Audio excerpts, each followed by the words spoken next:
뼈를 부수는 듯한 끔찍하고 악의적인 태클, 교활한 속임수, 그리고 불타오르는 관중석에서 뿜어져 나오는 숨막히는 심리적 압박감.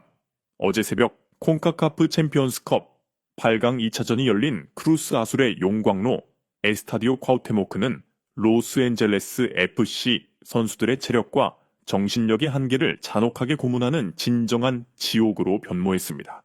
하지만 그토록 지독한 적의와 폭력, 그리고 미친 듯한 압박, LAFC는 무려 31개의 슈팅 폭격을 견뎌야 했습니다. 이 한가운데서 지극히 인간적인 한편의 숭고한 서사시가 쓰였습니다. TV를 통해 경기를 지켜보던 수백만 명의 관중들은 전문적인 관점에서 거대한 의문부호를 던졌습니다. 어째서 주장 손흥민은 90 플러스 7분 자신이 직접 골망을 가를 수 있는 완벽한 페널티킥 기회를 주도적으로 거부하고 동료 데니스 부왕객에 양보했을까? 오늘 아침 4강행 티켓 합산 스코어 4대1 승리를 거머쥔 선수단이 로스앤젤레스에 착륙하자마자 데니스 부앙가가 언론 앞에 섰습니다. 극심한 탈진과 감정의 소용돌이 속에서 여전히 붉게 충혈된 두 눈으로 LAFC의 이 악명 높은 킬러는 내부의 비밀, 즉 라커룸에서 두 남자 사이에 맺어진 명예로운 약속을 낱낱이 발가벗겼습니다. 부앙가의 폭로는 단순히 논란을 빚었던 전술적 결정을 해독하는 데 그치지 않았습니다. 그것은 피도 눈물도 없는 실용주의 축구의 가장 잔혹한 찰나를 인심장악술 사람의 마음을 얻는 예술의 가장 위대한 증명으로 탈바꿈시켰고 북미와 멕시코 축구계 전체를 뼈저린 경외감 속에 침묵하게 만들었습니다. 본격적인 이야기로 들어가기 전에 좋아요 버튼 한번 부탁드립니다. 라커룸에서의 약속과 해발 2000m 지옥의 악몽 데니스 부앙가는 한 아버지로서 짊어져야 했던 개인적인 심리적 무게감과 그 명예로운 약속의 숨통을 끊어놓을 뻔했던 경기 생태계의 끔찍한 가혹함을 대조하며 인터뷰의 포문을 열었습니다. 여러분께 진심으로 솔직히 말씀드리건대 어제 멕시코에서 벌어진 경기는 육체적 관점에서 볼 때 말 그대로 생지옥이었습니다. 해발 2000m가 넘는 고지대, 공기가 너무나도 희박하여 숨을 한번 들이마실 때마다 우리 폐가 활활 불타오르는 듯한 끔찍한 고통을 느꼈습니다. 부앙가가 환경의 가혹함을 묘사했습니다. 90분 내내 LAFC의 시스템은 크루스 아술이 쏟아내는 31개의 광기, 어린 슈팅 폭격을 막아내기 위해 억지로 웅크리고 깊숙이 내려앉아야만 했습니다. 그토록 숨막히고 절망적인 상황 속에서 4강행 티켓을 안전하게 지켜낸 것 자체가 이미 생존을 향한 위대한 기적이었습니다. 그는 피치밖에 보이지 않는 심리적 짐을 털어놓았습니다. 하지만 그 순간 제 마음속 깊은 곳에는 관중석의 압박감보다 훨씬 더 무겁게 짓누르는 보이지 않는 거대한 바위가 있었습니다. 어제는 바로 제 사랑하는 어린 딸 나키아의 5번째 생일이었습니다. 미국을 떠나는 비행기에 오르기 전 저는 딸에게 생일 선물로 반드시 골을 넣겠다고 제 명예를 걸고 약속했습니다. 워밍업을 하기 전 라커룸에서 저는 무심코 소니 형에게 이 끔찍한 불안감과 짓누르는 압박감을 털어놓았습니다. 그는 그저 말없이 제 어깨를 토닥이며 제 두 눈을 똑바로 응시한 채 아주 짧은 한마디를 건넸습니다. 걱정하지 마, 데니스. 내가 널 도와줄게. 하지만 잔혹한 현실은 콰우테모크의 전광판 시계가 90분을 향해 째깍거리며 다가갈 때 저는 90분 내내 단 한 번의 명백한 슈팅 기회조차 얻지 못했다는 사실에 완벽하고도 철저한 절망 상태에 빠져 있었다는 것입니다. 90 플러스 5분에 미친 스프린트, 모든 전술적 논리를 뒤엎다 부앙가는 90 플러스 5분에 페널티킥을 이끌어낸 역습 상황을 전문적인 렌즈를 통해 정밀하게 해부하기 시작했습니다. 실시간 전술 논리 분석의 관점에서 그는 어째서 소니의 그 폭발적인 질주가 일반적인 스코어 지키기 전술의 모든 규범과 공식을 완벽하게 거스르는 미친 짓이었는지를 폭로했습니다. 축구를 분석하는 전문가의 시선으로 90 플러스 5분이라는 시간대에 이 스포츠가 가지는 필연적인 논리를 들여다보십시오. 부앙가가 전술적 사고에 대한 화두를 던졌습니다. 홈팀의 압박에 숨이 막혀 팀 전체가 끔찍한 탈진 상태에 빠져 있지만 동시에 4대1이라는 압도적으로 안전한 합산 스코어에 우위를 쥐고 있을 때 그 어떤 노련한 공격수라도 하프라인 부근에서 공을 잡으면 본능적으로 오직 단 하나의 행동만을 선택합니다.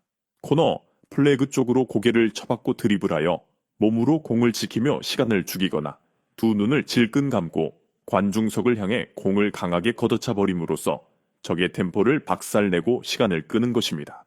그는 주장의 그 비정상적인 동기를 해독했습니다. 하지만 소니는 결단코 그렇게 하지 않았습니다.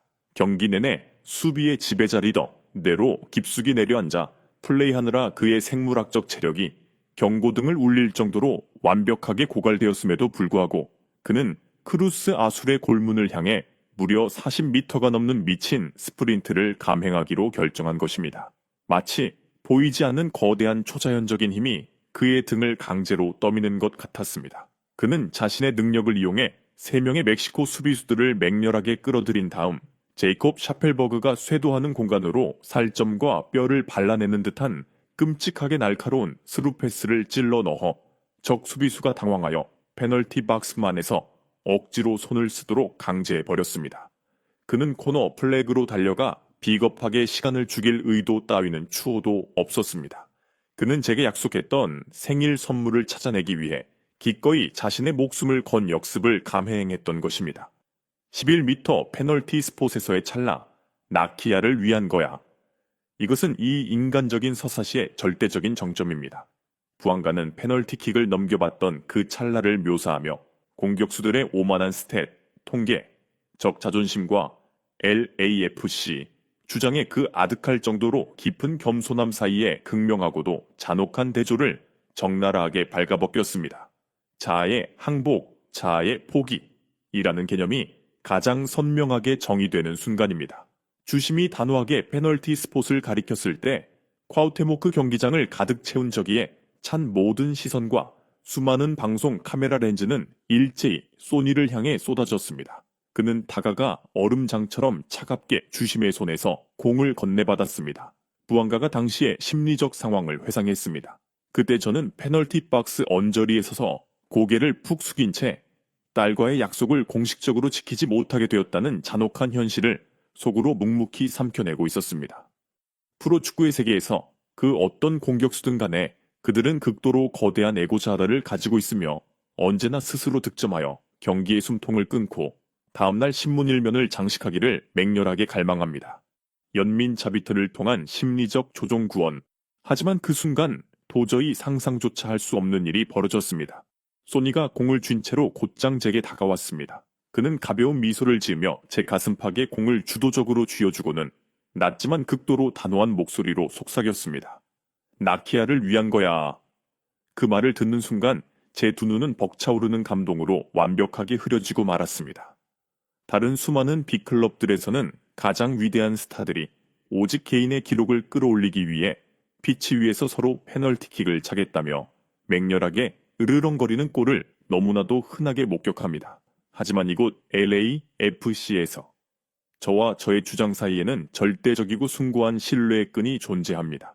그는 우리가 가장 절망적이고 목이 졸리는 듯한 위기에 처했을 때조차 저의 그 작고 사적인 약속을 잊지 않았을 뿐만 아니라 자신의 그 모든 위대한 권력을 총동원하여 제가 그 약속을 완벽하게 지킬 수 있도록 구원해 준 것입니다. 자비자의 절대적 권력, 결단코 무너지지 않는 불패의 연대, 세상을 뒤흔든 이 위대한 이야기를 마무리하며 데니스 부안가는 손흥민의 그 작아 보이는 행동 하나가 LAFC 선수단 전체에 얼마나 소름 끼치도록 거대한 정신적 힘을 불어넣었는지 거침없이 단언했습니다. 그것은 이 세상 그 어떤 천재적인 전술판으로도 결코 그려낼 수 없는 극강의 심리적 무기였습니다. 제가 그 하얀 스폿 위에 공을 내려놓고 숨을 깊게 들이마신 뒤 크루스 아술의 골망을 찢어버리듯 슛을 날렸을 때 그것은 결단코일 대 1 무승부를 확정짓는 단순하고 형식적인 득점이 아니었습니다. 부안가가 개인적인 심리적 해방감을 분석했습니다. 그것은 제 심장을 짓누르던 그 끔찍하고 보이지 않던 거대한 짐이 완벽하게 산산조각나며 씻겨 내려간 찰나였습니다.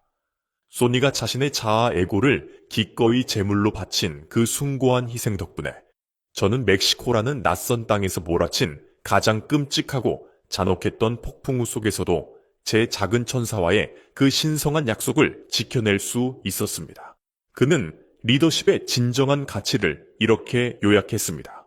소니의 그 이타적인 행동이야말로 어째서 지금 LAFC의 모든 선수들이 기꺼이 불구덩이 속으로 뛰어들고 그를 위해 싸우